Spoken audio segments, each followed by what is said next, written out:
Good day, everyone, and welcome to Breaking Boundaries. I am your host, Talumba Katawala, now the Employer Branding Manager for Technip Energies. On today's episode, we welcome Alexandra Arango-Larché, head of the UK Operating Center since March. Alexandra is an example of empowerment and is at the heart of the current transition strategy for Technip Energies. I hope to learn more about her vision of the engineering job as a professional with multicultural background, and I think she has a lot more to share concerning the evolution of the market today. Thank you, Talumba. I'm very much looking forward to this conversation and excited to be here today. So how are you feeling today? I'm very excited, waiting for this interview for a long time, and I found that it's a great opportunity to be able to share my experience and views with the broader Technique Energies. And certainly. And I recently discovered you through the new announcements, and I looked up your name and I saw your profile and your career progression, and I was so proud. Even not knowing you, I was just thinking, wow, what a career progression. Who is this woman? So tell me a little bit more about you and how you got your current position, and what was it like growing up in Colombia? It was fantastic. I can confirm. I'm very proud of my origins and my roots in Colombia, back in Colombia. I come from a very large family with a background that was very mathematical and scientific, with many family members and close friends in scientific careers. So for me, there was no brainer. I chose engineering at university, and I had a very good opportunity as well in the engineering degree to balance practice and theory with a very interesting internships in utility companies and year 3 and 4 of an engineering career, so 5 years in total in Colombia. So as a graduate, I was recruited by the National Oil Company, and I started my career as a very young engineer. That's why I related very well with all these graduates we are recruiting currently in TEN that are at heart of our recruitment strategy for the future and the energy transition. I was given a great opportunity to grow thanks to this job, and great exposure to projects, multicultural teams, multinational teams, different type of exposures. And thanks to that opportunity, I'm here today. That's incredible. So how does your this past that you have, so right off the bat, you're naturally talented, so you have a mathematical gift, and then you're navigating through this engineering field, deciding what to do, where to go. How does that background help you manage or face the challenges today? It's a very interesting question, Kalumba. I think the fact of live in different countries, work in different companies, execute different projects, made me gain a multicultural awareness through my experience that it's very, very important for the collaboration we need to put in place today. Not only collaboration internally, but externally, where more working together between different offices of TEN, executing each and every project and every bit. I would say that from my current position, there is very few projects that we're doing alone in the UK. We are executing most of the projects from multiple offices, and collaboration is key. And also with our clients, I think the relationship is less transactional and more of collaboration as a joint delivery of projects and aspirations on the very challenging objectives we have on Mm, energy transition and decarbonization. So I try to really understand the needs of a client. I think it plays in my advantage the fact that I work for almost 10 years for a client organization. mm, So I always try to put myself in the client's shoes, trying to understand their logic, their objectives, even their limitations. I believe this is essential. If you can make the client believe you are really on their side, I think it's a blessing to be able to see things from both sides of the table. uh, that's great. That's great. So about Colombia, I'm stuck on the fact that you grew up in Colombia and that you went to school in Colombia. That I find that so fascinating. I've never actually had an opportunity to talk to a real Colombian, and I was reading recently. We're real. And so I was reading about you. Then I was like, oh, let me see what it's like. What Colombia is like. And I read in this World Bank gender assessment report that says that for Colombia, that 82% of the girls compared to 76% of boys are enrolled in secondary school. And even more surprising is that for tertiary education, it is 63% of women compared to 54% among men. How is this real? Was this true to Yes. your experience? No, absolutely. This is 100% real. So, from my experience, I didn't felt held back in the gender gap once in Colombia. The Wow. gender gap in Colombia is not there is not a gap between women and men, especially as well in engineering careers. I did industrial engineer, and there was more women in the engineering school than men. So to be honest, I hadn't thought of that before coming to Europe. It was never even a thought. It was not a consideration, and it was not at all a restriction in the way we believe and we growed our careers in Colombia. So when I started to work in my previous employer, I was recurrent going to refineries, to wells, and there was also always a fair representation of women and men in the fields as well. So that was not is a non-subject in Colombia. Wow. Well, so and I know that you can't speak for everyone and that, there's an imbalance between rural and urban women, and it's very complex to dive into that. But for me, already, I mean, these stats are very telling of your type of personality as well. We've spoken before briefly, and I get the sense that you have a sense of belonging and you have a lot of strength when you speak and confidence, and I truly truly admire that in you. But um but why do you think this is the case for Colombia and not, for instance, the UK or any other country where we're at? This is a very good question. I'm not sure I have the perfect answer, but trying to think out loud, I think Colombia is a country in development, so it is emphasized early on that you must work very hard to achieve the desired quality of life, Right. and there is a big push and emphasis on mathematics and physics in teaching agenda, which can lead to a more scientific and technological pathways when you can have a very staggered career progression. It's not necessary also the way we choose our career in Colombia, it's very different to what I have seen in some other countries in Europe. You are not obliged to make a choice early in your secondary school. You make Okay. the choice of your career at the very end in the last year. That means that you have all sort of subjects and choices till the very end. Interestingly, women are not targeted specifically as a parity in Colombia. So I think it's very important that we work ground upwards from Mhm. our kids, in even from primary school, to not have any type of um, assumption of bias of what you can or cannot do as a woman or as a man. All the options should be possible. Oh, yeah. So, sideline question. What about your group of colleagues from school? Where are they now? Considering that you went to, public education and all those things, so you must have gone to school with other Colombian engineers, female engineers as well. Where are they now? Do you keep in touch? Do they know how much you've succeeded?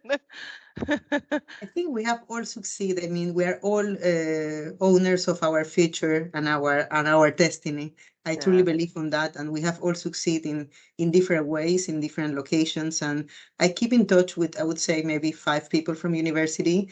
right. Maybe three out of the five are still in Colombia, and others are in other geographies.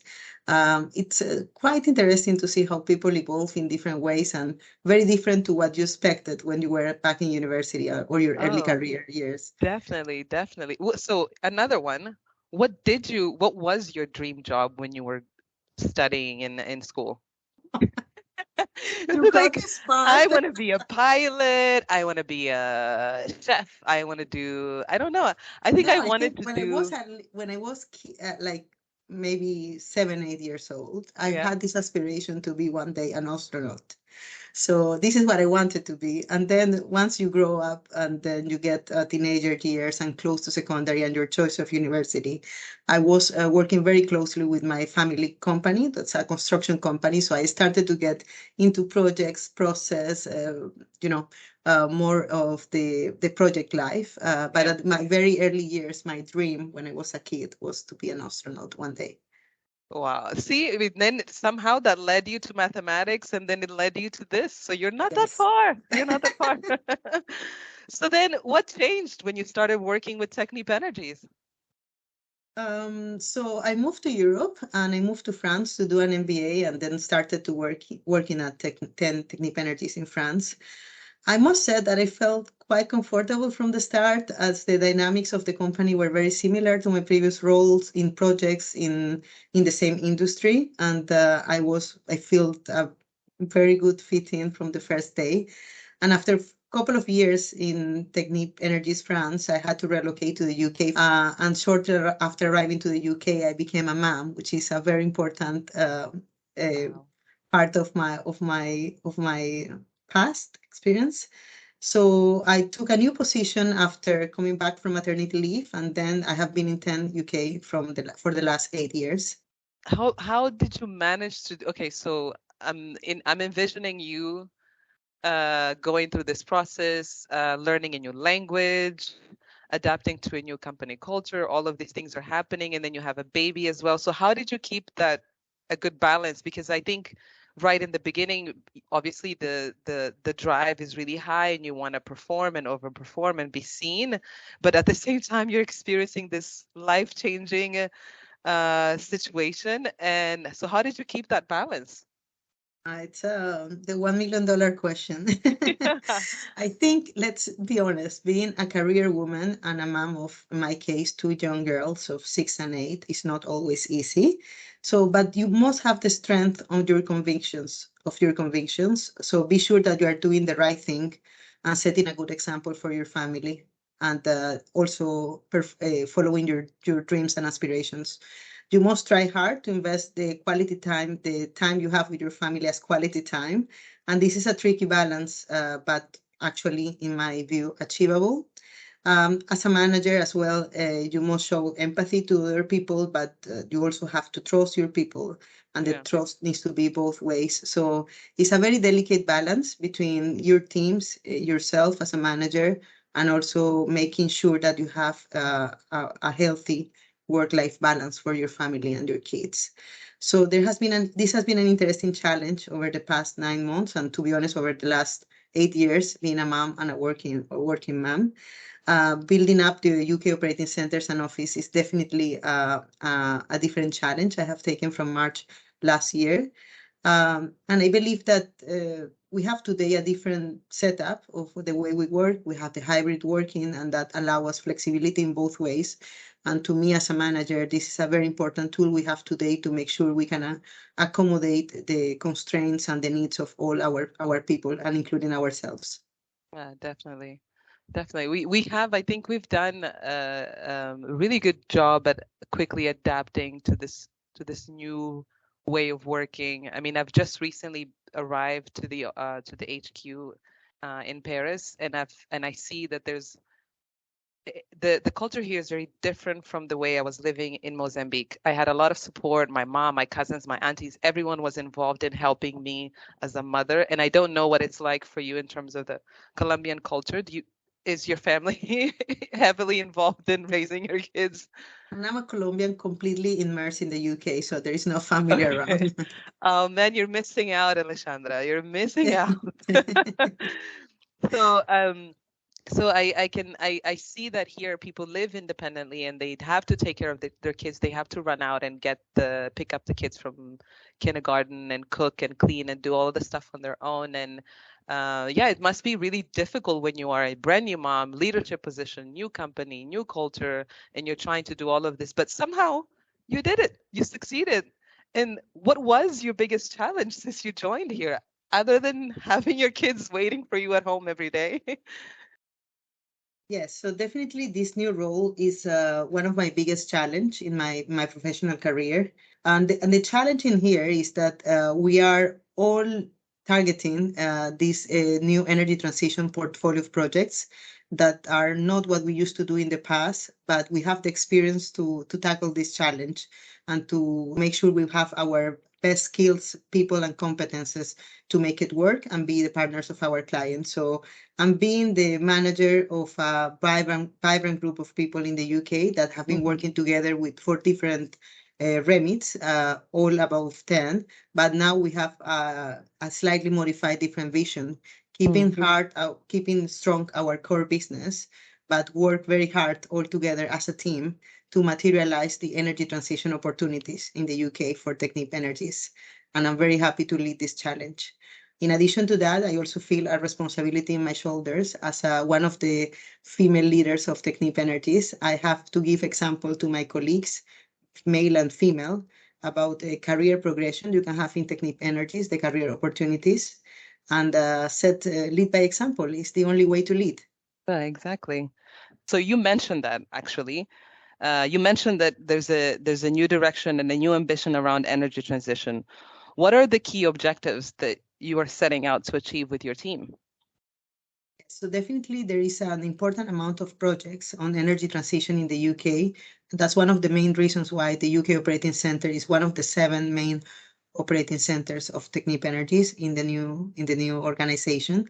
So the existence of UK Operating Centre boosts the Technip strategy of not missing any opportunity to be the partner of choice in the decarbonization goals of our clients. The creation of the UK operating centers ensure we have a solid footprint in the UK to get access to this market and make our projects happen. We're undertaking more than 40 projects currently from the UK. A large proportion of these projects are focuses on energy transition, especially on carbon capture, circular economy, sustainable aviation fuel, and some others in hydrogen, working very closely with some other offices of the group. We're working very hard internally to execute these projects and work together with the business line and 110 delivery as one team. And this is a big challenge, but also a good opportunity we have to offer a more rounded solution for our clients. So 10 UK Operating Centre has a high level of expertise. It's a busy, proactive, and interesting center. It's an office that is growing and evolving. So this is a very good challenge to have. Yeah. So that goes in line because recently our CEO Arnaud Pieton said that these days are the golden age of engineers. What do you think about that? I mean, do you feel special? Do you feel is it the golden age for you? I think it's a very interesting statement because what to define us as engineers is the capacity we have to resolve problems, right? Right. And we definitely have real challenges today with the different type of projects, with different economics, with very different clients as the ones we're used to have in the hydrocarbon industry. So yes, we have been used to working in these complex projects in oil and gas. Now processes are not simpler, but different in the way they are managed. So it's potentially a golden age, but also a challenging age because we cannot repeat exactly what we did previously. We need to use our experience, but make sure that we are doing an agile engineering and project execution. It's the moment to blend all that we know to help us know best. The words that he uses to describe this era, he kind of describes it as a metamorphosis, like becoming this Yes. butterfly, using our knowledge and our Yes. expertise and our past experience rather than scrap it and change it. It was more like Completely. So it's not about creation of something new, yeah, but how can we use what we are very good at and strong currently, right? yeah. To change it and make sure this become a strength in these new projects. And that's why we have many of our previous clients, but also new clients coming to us because we know how to deliver projects and we know how to deliver projects of different size. And we are now have the clear ambition to rethink the way we do things to accommodate our project execution to the challenges of energy transition. So yes, it's a very good time to be an engineering. Fantastic. Lucky you. So this is now the time for a signature question. Okay. What is the biggest boundary you have broken? I think to make it sure, I don't fear the change. I embrace it. I love what I do. I have loved my job from day one. I have always been very committed and positive to my work, to my projects, to my people. through my personal life challenges as well. I never felt like I needed to stay in a role for the sake of it. If I have something I can do to improve the company and the processes, I will go for it, even if it is not in my remit. So I have celebrated all the changes in my life: change of company, change of country, different language, new role. So I embrace the change. Wow. You have two girls, right? Yes, I What kind of conversations do you have? What do you do?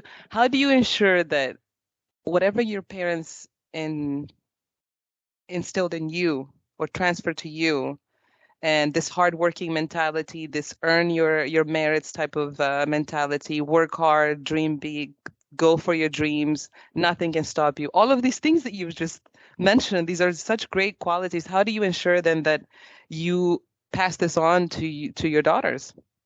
I think it's we said many things, but it's also what we represent with our example and the Mm, way we live our lives. So we are a multicultural family with three languages speaking in the house every day. And that's a very important, in my opinion, multicultural awareness we want to give to our kids. Respect for the family, respect for your friends, and yeah, respect for the differences is what we try to pass to our kids in priority. And our love for hobbies and for what you do in your free time for us is yeah. very important. With my husband, we have very different hobbies. But myself, I love exhibitions, museum, impressionism, architecture, and I try to pass these passions to my kids. With the time we invest in the weekends. So we have very active weekends around London, which is a fantastic city to explore. Oh, nice. So it's not just about mommy works hard, I pay the bills, I do this. It's like all of these things that you've put into nurturing your daughter's interest. Yes, yes. So we do during the lockdown, we had some uh, yoga and Pilates class all together. And there were only 15 minutes, but they were very little. And that was recommended by the school. And I found it a very good family time to bond and also have a break of all the responsibilities of working from home and the homeschooling, which was a challenge. So speaking of that, what else are you learning from your kids? How old are they? They are 6 and 8. I learned many things. I I learned can about imagine. karate. I learned about violin. My daughter is taking some violin classes, so she comes every week with new information about the violin parts and the sounds and the music she wants to play one day. They also do a lot at school about history, so learning about the history of the UK, it's also very interesting. I didn't have the same information in my education previously in Colombia and in France.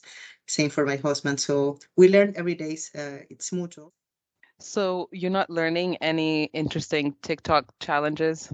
Not yet because they are 6 and 8. Yeah, that's So right. that will come in some years, Ah. but not yet. Because my plan was then to ask you to show me one of the TikTok No, routine. I was gonna be no like, show TikTok me a yet. routine. Which one? No.